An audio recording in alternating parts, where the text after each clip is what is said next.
Hello மக்களே! அதாவது இன்னைக்கு என்ன பார்க்க போறோம் அப்படின்னு பார்த்தீங்கன்னா, நம்ம கரூர் சம்பவத்தில வந்து 41 பேர் இறந்த நிலையில வந்து நைட்டோட நைட்டா வந்து போஸ்ட்மார்டம் பண்ணாங்க. அது எப்படி பண்ணாங்கன்னு சொல்லிட்டு, அதாவது வந்து அந்த ஹாஸ்பிட்டல்ல வந்து பெட்ஸே இல்லையாம். ஒரு 3 பெட்ஸ்க்கு மேல போஸ்ட்மார்டம் பண்றதுக்கு இடமே இல்லையாம். கூடுதலா வந்து ஒரு 4, 5 பெட்டு போட்டு, அதுவும் இல்லாம டாக்டர்ஸ்க்கு வேற ஷார்ட்டேஜ். பக்கத்து மாவட்டங்கள்லேருந்து டாக்டர்ஸ கூட்டிட்டு வந்து, அதாவது சிஎம் கிட்ட பர்மிஷன் வாங்கிட்டு நைட்டோட நைட்டாக வந்து அத்தனை பேருக்கு 41 பேருக்கு வந்து 2 மணி நேரத்தில் போஸ்ட்மார்ட்டம் பண்ணி விடியறதுக்குள்ளே அவங்கள வந்து எரித்து அடக்கம் பண்ணிட்டாங்க. ஆனால் ஒரு 3 நாளைக்கு முன்னாடி தூத்துக்குடியில் ஒரு பெண்ணை பாலியல் பலாத்காரம் பண்ணி அந்த பெண்ணை துண்டு துண்டாக வெட்டி வந்து இதில் போட்டிருக்காங்க ஆற்றுல. அந்த கேஸ் வந்து பார்த்திங்கன்னா 3 நாளாக வந்து அந்த மக்கள் வந்து போராட்டம் பண்ணிட்டு இருக்காங்க. அந்த இடத்துக்கு வந்து நம்ம திமுக எம்பியான கனிமொழி அக்கா வந்து அங்கே போயிருக்காங்க களத்தில். அவங்கக்கிட்ட வந்து கேள்வி மேலே மக்கள் கேள்வி கேட்டு அவங்கள அந்த இடத்த விட்டு விரட்டியாக அமைச்சிருக்காங்க. அதை வந்து எல்லா நியூஸ்லேயும் வந்து நம்ம பார்த்தோம்.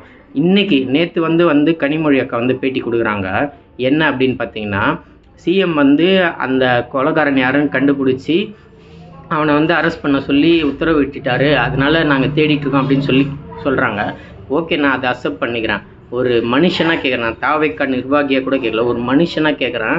அவங்க என்ன சொல்கிறாங்க அப்படின்னு பார்த்தீங்கன்னா, 3 நாளாக யார் மேடம் இது பண்ணால், இது எதனா கைரேகை அந்த மாதிரி வந்து எதனா கண்டுபிடிச்சிங்களான்னு சொல்லி செய்தியாளர் கேட்கும்போது அதுக்கு அவங்க பதில் சொல்கிறாங்க, போஸ்ட்மார்ட்டம் ரிப்போர்ட்டுக்காக நாங்கள் வெயிட் பண்ணுறோம். 3 நாளாகியும் இன்னும் போஸ்ட்மார்ட்டம் ரிப்போர்ட் வந்து வரல. அது வந்தோடனே வந்து அதுக்கப்புறம் வந்து நாங்கள் ஆக்ஷன் எடுப்போம். நான் ஒன்று கேட்குறேன், கரூர் சம்பவத்தில் மட்டும் அவ்வளோ அவசரமாக வந்து 41 பேரை நைட்டோட நைட்டாக வந்து போஸ்ட்மார்ட்டம் பண்ணி அவங்களுக்கு வந்து நைட்டோட நைட்டாக அந்த 41 பேரையும் வந்து அடக்கம் பண்ணிட்டீங்க. இப்போ ஒரே ஒரு பெண்ணை பாலியல் பலாத்காரம் பண்ணி துண்டு துண்டாக வெட்டி போட்டுக்கிறாங்க. இதை வந்து 3 நாள் ஆகியும் இன்னும் போஸ்ட்மார்ட்டம் ரிப்போர்ட் வரலன்னு சொல்கிறீங்களே, இதெல்லாம் வந்து ஏற்றுக்கிற மாதிரியா இருக்குது? இதுலேருந்தே மக்கள் ஆகிய உங்களுக்கு வந்து தெரியும், இது ஒரு குறிப்பிட்ட தலைவர் மேலே வந்து போடப்பட்ட ஒரு பழின்னு சொல்லி மக்களுக்கு புரியும். இது எப்படிங்க 41 பேரை வந்து ஒரே நைட்டில் வந்து போஸ்ட்மார்ட்டம் பண்ண தெரிஞ்ச உங்களுக்கு, தமிழக அரசுக்கு, ஒரே ஒரு பொண்ணை வந்து போஸ்ட்மார்ட்டம் பண்ணி அதோட ரிப்போர்ட்டு வர வைக்க முடியாது அவங்களால?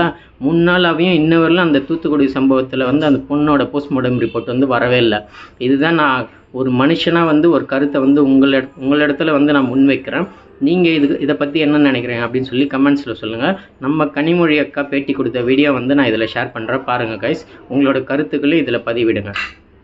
இல்லைங்க, போஸ்ட்மார்ட்டம் நடந்து இன்னும் முழுமையாக ரிப்போர்ட் வரல, அதனால அது எப்படிப்பட்ட சம்பவம் அப்படின்னு நம்ம சொல்ல முடியாது.